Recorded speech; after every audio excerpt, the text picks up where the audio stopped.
અમદાવાદના ખોખરામાં શિક્ષકે વિદ્યાર્થીની પર આચર્યું દુષ્કર્મ. પ્રોગ્રેસિવ એજ્યુકેશન નામે સ્પોકન ઇંગ્લિશના ક્લાસ ચલાવતા શિક્ષક જિગ્નેશ ગોહિલ પર આરોપ.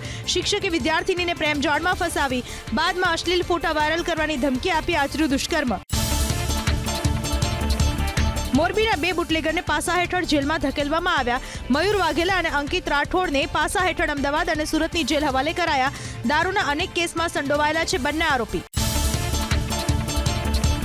દબાણ હટાવવામાં આવ્યા. મોરબી શહેરમાં મહાનગરપાલિકાની ટીમે સામાકાંઠા વિસ્તારમાં ગેંડા સર્કલથી ત્રાજપર ચોકડી સુધી દબાણ તોડી પાડવા કરી કામગીરી. રોડને અડચણરૂપ દબાણ ઉપરાંત દુકાનની બહાર ઓટલા પતરા સહિતના દબાણો દૂર કરવામાં આવ્યા. બનાસકાંઠામાં જિલ્લા વિભાજનને લઈને ભાભરમાં વિરોધ પ્રદર્શન.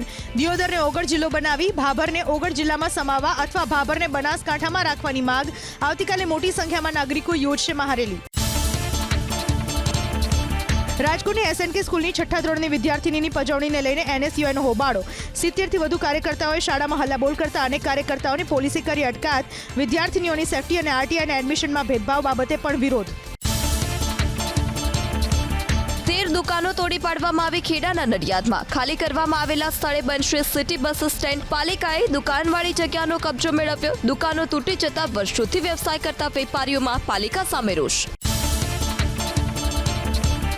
લૂંટના કેસમાં એક આરોપીની સુરત પોલીસે કરી ધરપકડ. 14 વર્ષ પહેલા કારખાનામાં કામ કરતા કારીગરે તમંચાની અણીએ 77 લાખની લૂંટ ચલાવી હતી. પોલીસે વેશ પલટો કરી ઓડિશામાંથી આરોપી લાલા સુભાષ નાયકને ઝડપી પાડ્યો.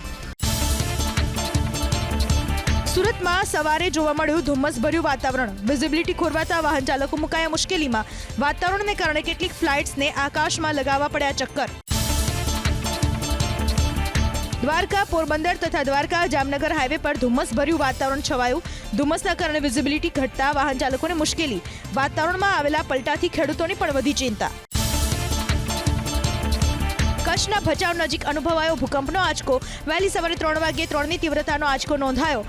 આંચકાનું કેન્દ્રબિંદુ ભચાઉથી 19 કિલોમીટર દૂર. કોઈ જાનહાનિ કે ઈજા નહીં.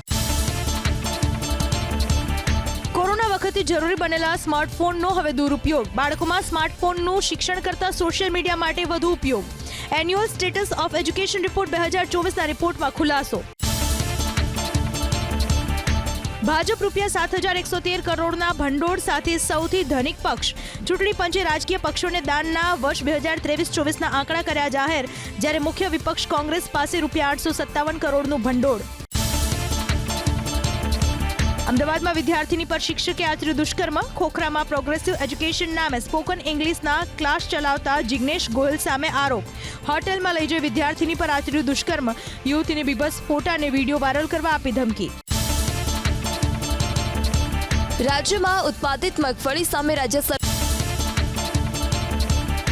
કેન્દ્રીય બજેટમાં અમદાવાદ અને સુરત વચ્ચે વંદે ભારત. ઇસરોએ ઇતિહાસ રચ્યો. અવકાશમાં રોકેટ લોન્ચ કરી સદી